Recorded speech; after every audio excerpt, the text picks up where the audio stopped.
Hey, what up, y'all? It's May Money here, back here again to talk with you about this episode of The Walking Dead, Season 7, Episode 8. It's a mid-season finale entitled Heart Still Beating. I really, really love this episode. Thank you so much for watching with me this first half of the season of Walking Dead. It's my first time reacting and doing videos on YouTube about this shit, so thank you for ICU Sorta too, and Stefan Michelson, and hella other cool people. I wish I had my phone accessible to work on. I'm actually recording on it, so I can't really see. I'm gonna try to keep this review as short as possible for you guys. So yeah, let's get going on it.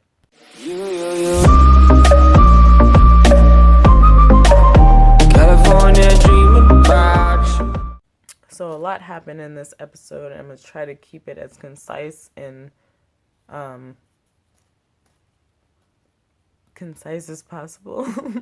I have a little glass of whiskey. It's pretty fucking late. I'm tired, but I'm trying to get this done for you guys. I'm gonna roll up a blunt and talk a little bit about The Walking Dead with you. So it starts off with Maggie, and she's talking to fucking Gregory, and pretty much what I got from this whole sequence with her is that she is about to take a leadership role at the Hilltop, which is pretty obvious. If you haven't noticed that or you didn't see that, then I don't know what show you're watching or if you're like asleep during it, because it's pretty obvious that she's gonna fucking come up on the Hilltop. Another thing that I really liked is that she is still grieving, and the reason I say this is because I've seen a lot of reviews and things that, or, reviews and stuff that are like, well, I feel like the episode would have been better if I saw Maggie grieving, but we don't really need that. We know she's grieving. We know this character. We know that she's not gonna be okay with the fact that her husband is dead and she's pregnant with his child. We can safely assume that Maggie is grieving. And they even reinforce that this episode, because at the beginning and the end of the episode, they kind of panned in on the same frame of her sitting at his grave crying. And it's been a couple of, however many weeks or days it's been, I can say it's been probably about 2 weeks, maybe, so far.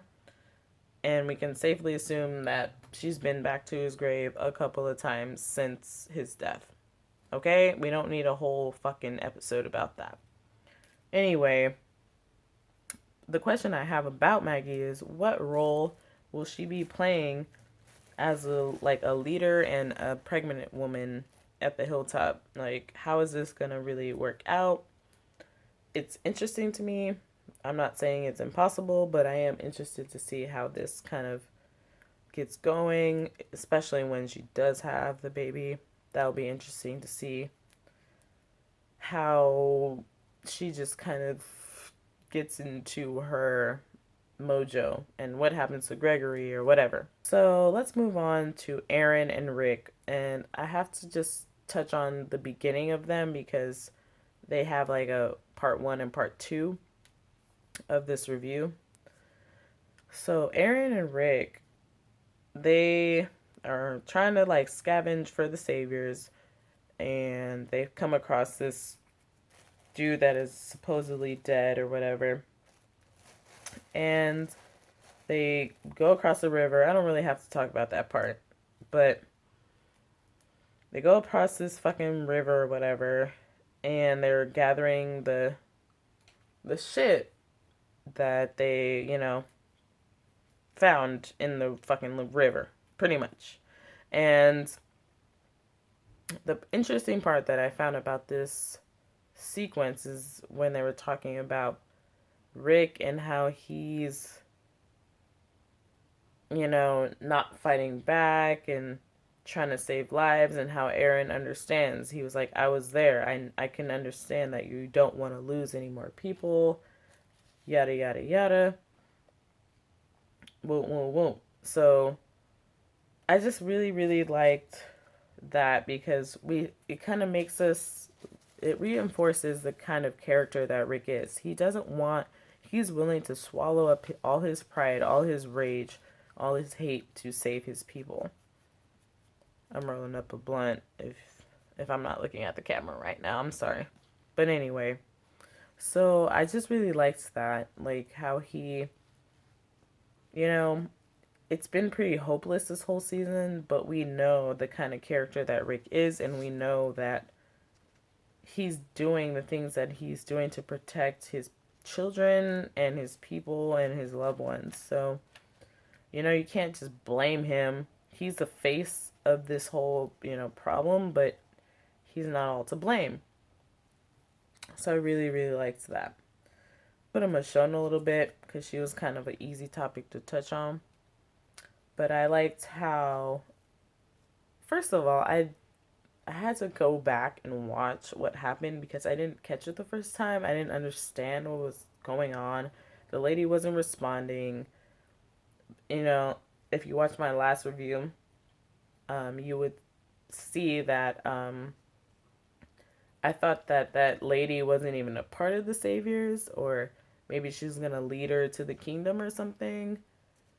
But I just wasn't quite sure what the fuck, like, Michonne was planning, or how she knew that this person was even a leader to where she wanted to go. But we do find out later that the lady was a savior and was trying to escape. That's what I gathered from what they showed us. And she's a savior trying to escape the rule of Negan, and gets caught. Pretty much she gets caught up by another person that is under the rule of Negan that's trying to fight back. And she's trying to tell her, like, there's no hope. This is Negan. And she actually does take Michonne to the sanctuary and shows her where it is. I think. I couldn't really see what she was showing her, but... And then the lady, I guess, tells her to kill her and move on. I didn't get that from the first watch. I will tell you that. I was so confused about what happened. I'm kind of like not the best with eyesight, so I wasn't sure if I like saw somebody get pushed out the car or what. I was really confused. But later on we see that, or after I watched it again, I should say, is that we see Michonne shoot the lady because she asked her to do that with a silencer, take the car, get rid of it, and just go home. And that's exactly what happened. Let's move on to Daryl. So we see Daryl the whole time trying to escape the sanctuary. A lot of people thought it was a trap. They're like, no, don't go, it's a trap. I'm like, why would it be another trap that would not have anything to do with the fucking story? Like, who does the same thing twice in a fucking story? The first time the person tries to escape, they get caught. The second time, they're fucking gonna get out. That's just regular ass storytelling. So, Daryl is on his way out. And the part that kind of confused me the first time was the bucket of pickles or whatever that kind of like fell over. What was that? What was that about? I didn't know what that was about. And then he ends up in a room and changing his clothes, eating peanut butter, getting nourishment, looking the part of the saviors.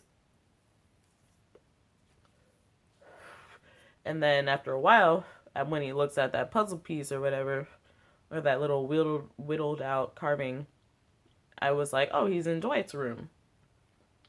Because a lot of people didn't catch this, and I don't know how, but he was in Dwight's room. Dwight was a whittler of little carvings of shit, and we've seen that in the first episode when he met him, I think, and we also saw it in when Daryl got his bike back, and he was talking to Carol, he was looking at this little wood carving that he got back from Dwight, because Dwight was the one that stole his motorcycle. So I don't know how people didn't catch that. They like put that in a couple of times in the episode. What are you doing when you're watching these fucking episodes? I be getting turned up and I still catch that shit. So come on now. Like, you have no excuse. Anyway, so Daryl finally sneaks out and runs into fucking Fat Joey. And I was like, damn, Fat Joey, you are done. And sure enough, I was right. And Daryl just, you know, I could probably do a whole nother video about Daryl because he's a completely different character now from what he's been through. He's been stripped of everything that he had as a character: his crossbow, his motorcycle, his vest, his whole clothing, his family, his people.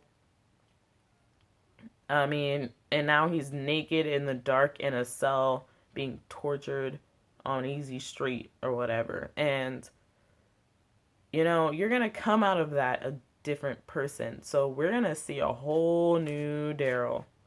A completely new Daryl. Like, I wouldn't be surprised if, and even in the promo, we saw him like just punching the fuck out of somebody, being really, really brutal and really, really savage. Like, he's been kind of traumatized to a point where he's kind of like flipped the switch. So, I mean, don't be surprised. Like, a lot of people are like, this is so out of character. No, it's not. They've been pushing the character into a new segment of life. So it's not out of character. It's completely where he should be.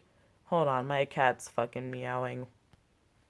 The only thing I will say is that I do think that it was Dwight that helped him escape because of the way that it was laid out.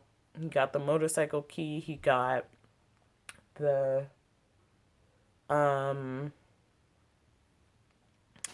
it's my cat right there. He got the motorcycle key, he got the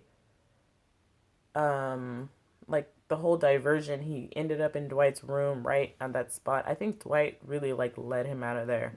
So we're gonna see more of him. That would make the most sense to me. Anyway, then we have Spencer. This motherfucker Spencer. So he been shady from the start. We've been knowing this. And I mean, there's a lot that went on with him, in this episode. I gotta watch it again, but we saw him like fixing up his place. Oh, first we saw him delivering off this shit to the saviors and trying to like be all homie with them, like he's some sort of cool guy or whatever. And he got this one like savior girl like, oh, I'll buy you a sandwich with my slave points. What the fuck? And he's like, yeah, just tell me when. Like, nah bruh, fuck that.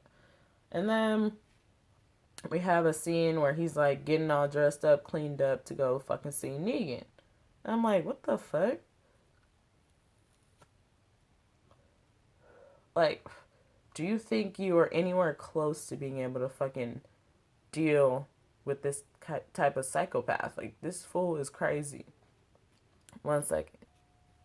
So then he goes and he's talking to, gets dressed up, fucking gets a bottle of whiskey. I feel like he gets pretty drunk and he runs into Rosita and they have this little conversation that I wasn't too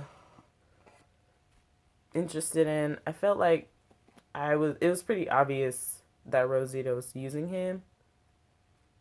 I mean, if you didn't get that, or it was just kind of like a, just like a hookup. It wasn't like serious. And so, yeah, I feel like that was pretty obvious. Anyway, moving on. We go. He's trying to fucking snuggle up to Negan. Try to be like, cheers to that. Yeah, here you. Yeah. So I just want to talk to you about Rick. Nah, bro, what the fuck? Like, even as a person like me, who doesn't brutally kill people and all that shit and have a crazy obsession with Lucille, I would have seen that shit like, bruh, you were fucking fake. You were fucking weak as fuck. I ain't chilling with you. You know what I mean? Let me bring my notes back so I stay on track. You know what I'm saying? I got whiskey and fucking blunts. Spencer. So yeah. So as I was saying in my last review, he is a coward and a traitor, and Negan already does not agree with this, as we have seen multiple times before. He is more intrigued with people and breaking people that are strong. So, because that's the people that he has to worry about. He don't got to worry about somebody like Spencer. You know, he can dispatch that motherfucker instantly. So, he gets his fucking guts cut out.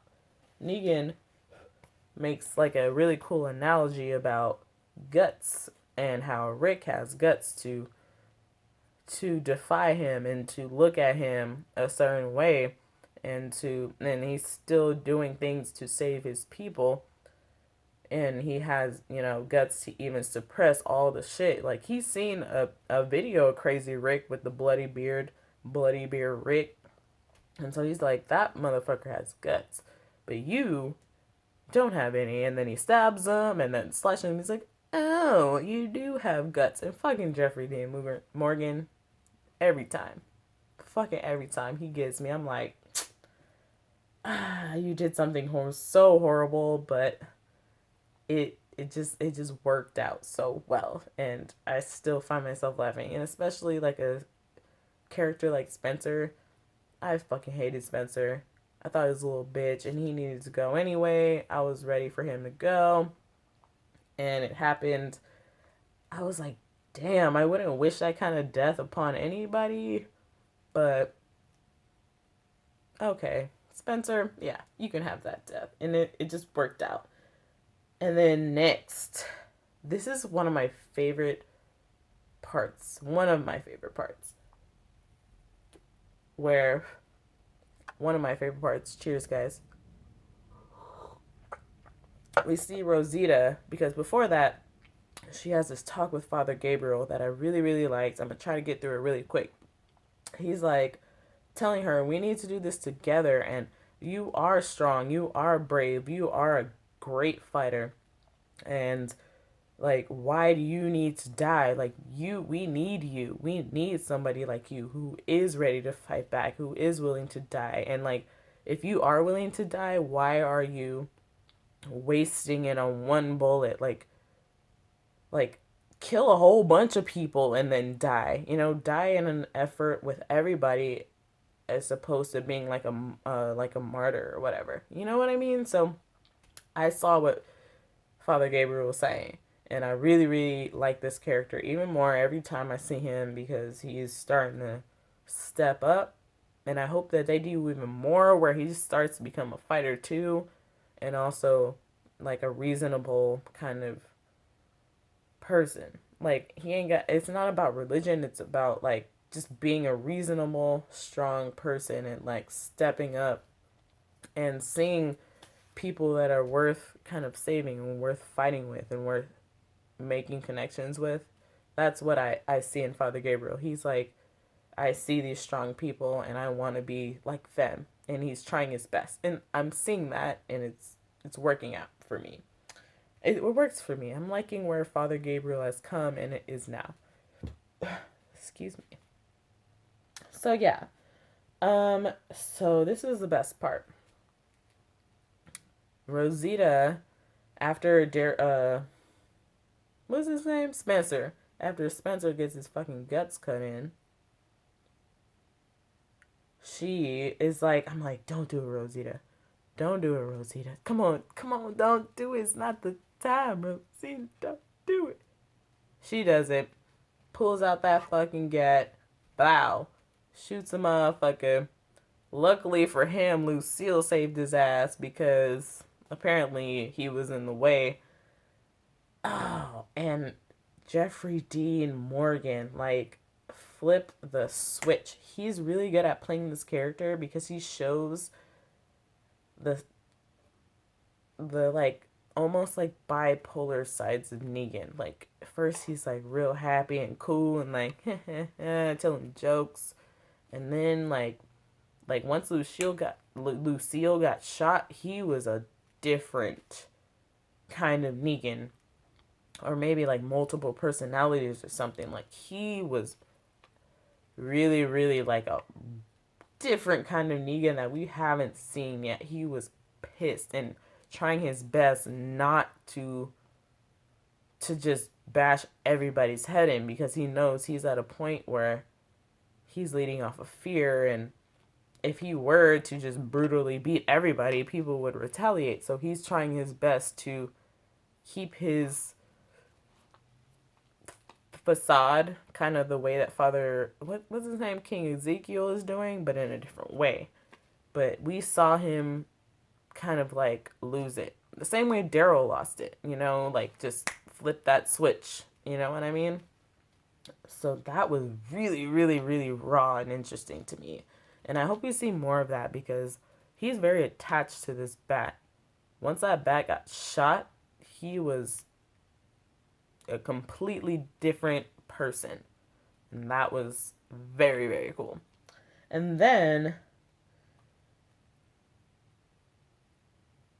we also see that he has like respect for people like Rick and Rosita and Glenn and Abraham, people that fight back, like he and Daryl, he likes badass people. He likes people that fight back. He finds them to be like a challenge and interesting, and something that if he can control a person like Rick or a person like Daryl, which he can't, clearly, because we know that as the audience, but he can control them. Let's move on. So let's move on to Rosita specifically. So she is at a place where she, like I mentioned before, is trying to be this martyr, is trying to, like, is all about vengeance against this motherfucker, which I totally get. And then, so she takes a shot after Father Gabriel tried to tell her no. Like, don't do it. Like, don't risk your life. And then, like I said before in my previous video, it's not that person that will take the responsibility or the blame, because he knows that person's strong enough and is willing to die. He's going to punish somebody else that may have not been willing to die, which is even worse. That's why we're dealing with like a two-time kind of like worst character. And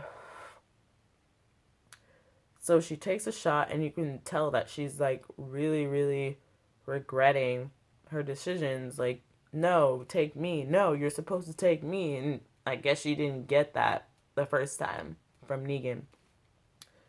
Another thing that I will say, I know you guys are probably going to hate this,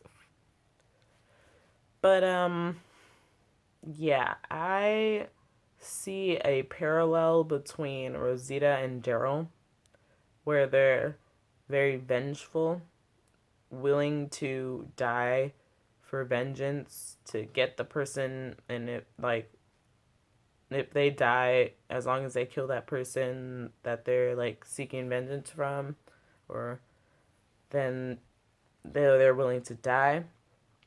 And I see a parallel between them where they are both feeling guilt in result of other people's death. They were both there for what's her name? Denise. They were both there when Denise got killed on the train tracks. They were both there for, what up, Sandy? My cat. They were both there for when they were both captured with the saviors and everything, with Dwight, and they both kind of, and also Daryl punched Negan in the face kind of defending Rosita. So I don't know why I'm kind of saying like maybe there could be something going on later on with them. I don't know why, but it seems like they could be trying to push these two characters together with the same kind of story. To me, I don't know if it's like a romantic thing or if it's just like parallel between them, but Daryl and Rosita kind of have the same kind of emotions going on when it comes to guilt and vengeance, and he also, you know what I mean? Anyway, moving on. I'm sorry. So, flipping the page, we have Eugene, who, as a result, our bullet maker has been blown. Our bullet making factory has been blown. That's what pissed me off. What the fuck? Why does the bullet factory have to be a blown secret? That was their fucking A1 in the hole. I'm so pissed about that. I'm so pissed. Like, Eugene, just die for the team so that they don't have a bullet maker or something. Like, I love Eugene, but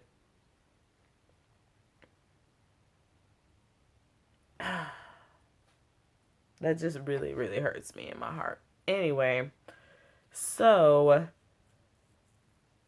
yeah, pretty much Rosita ruined their plans, kind of in a way. So, yes, I get it if you blame her, because I do.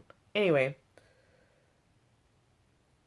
did I wrap up everything? Oh, no, I did not. I did not wrap everything. So, now we come into this, after Olivia died, blah, blah, blah, blah, blah. Michonne and Rick have this very beautiful moment in the cell that Morgan made.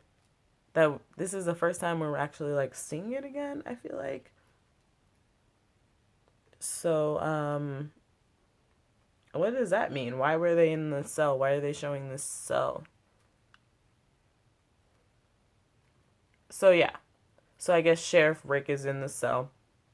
And now they're finally getting their mojo back. And Michonne is like, we need to fight together. And we can see that Michonne and Rick really love each other. And we're seeing their relationship become stronger. And, it's kind of like we just have watched them, like, grow together. It started off as a friendship and then turned into like a friendship, like family kind of thing, brother sisterly kind of thing with Carl and Judith. And you can see that Michonne really cares about this family and is a part of the family. And Rick really like admires and like sees so much strength in her, and that's the kind of fucking badass that he needs. He does not need to be watching over no bitch. Like, he needs to be with a fucking badass woman who,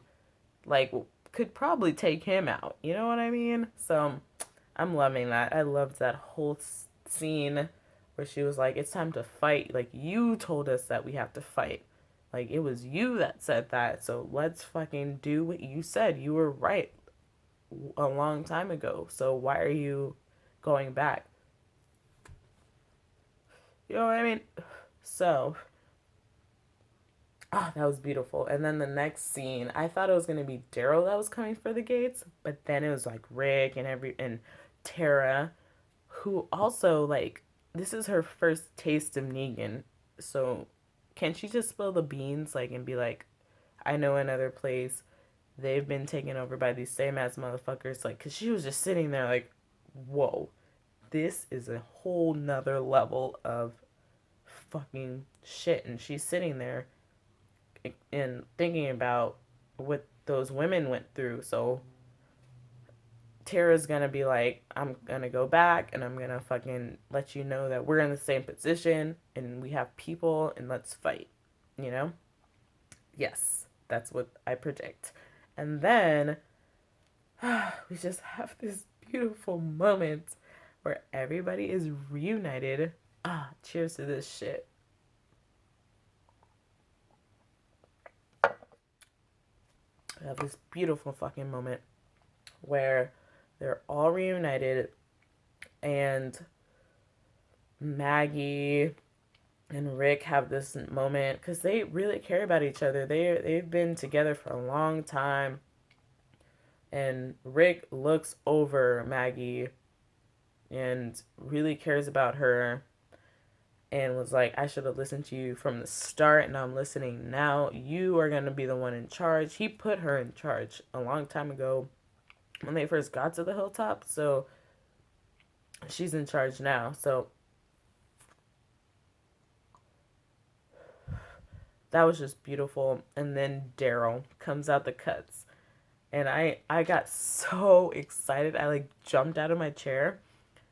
And then when they hugged, and just the look in Norman Reedus's face when he just like, I like teared. I couldn't help but fucking cry. I started crying. Like, it was so nice. I could watch that sequence over and over again because it just made me feel so hopeful and good, and just seeing like this strong friendship between Rick and Daryl, because you could see how painful it was to see them together, even in the episode of Service where, you know, they had Daryl in these horrible clothes and he just looked so sick and like malnourished, and how painful it was for Rick to see him like that, and how for the audience to see him like that. And then when they reunite and they just have this hug, I fucking cried. I couldn't help it. It was so beautiful. It just choked me the fuck up. And then his fucking python. I didn't, you know, I knew that he had his python from before in the other episode of The Cell. And then I forgot that Fat Joey had his python.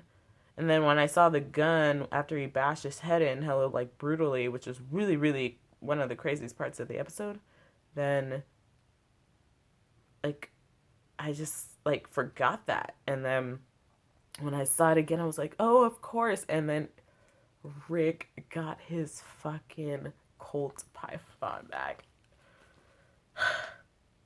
Everybody, I'll probably start crying right now. It was just so good.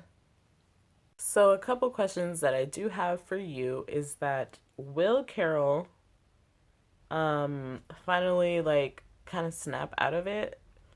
Like, what's up with Carol? I'm kind of getting tired of her character development so far. I'm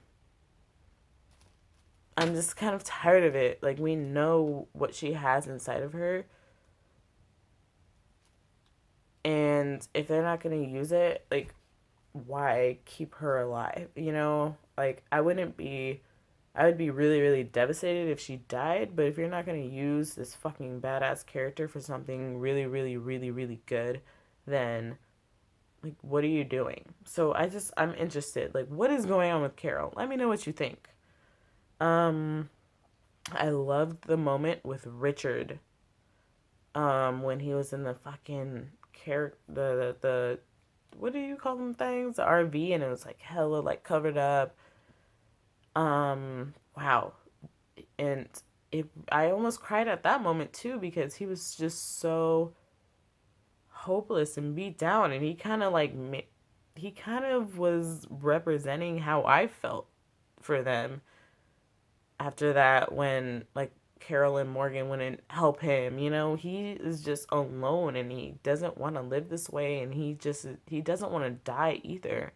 So it's like that feeling of hopelessness is so deep for him, and I just almost kind of started choking up a little bit when I saw him like in that state of being so sad and hopeless. It just, like, thinking about it right now, when I saw that scene, like, kind of chokes me up. It was really, really emotional. I got that.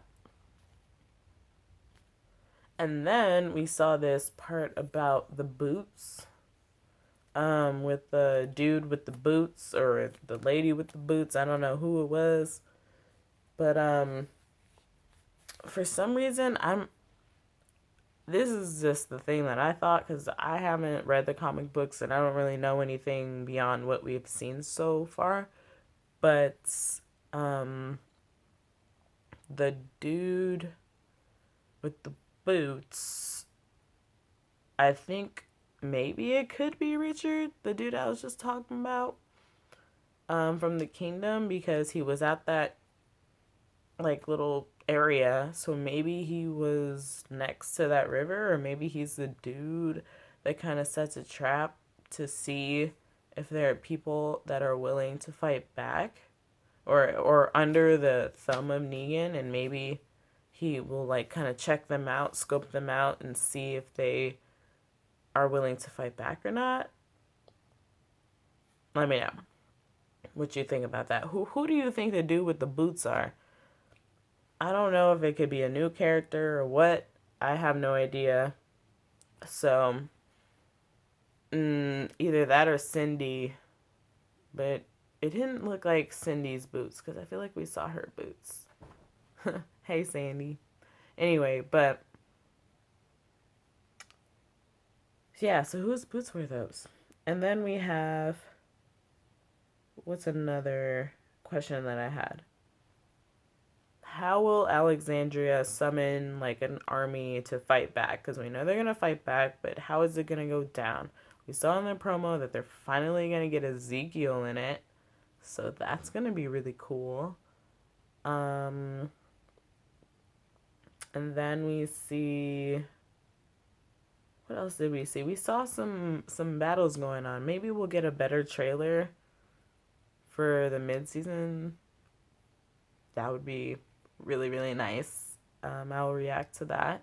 And then any other questions that maybe you guys have for me? If you have any questions that you have for me, maybe I'll answer them in a video for you guys too.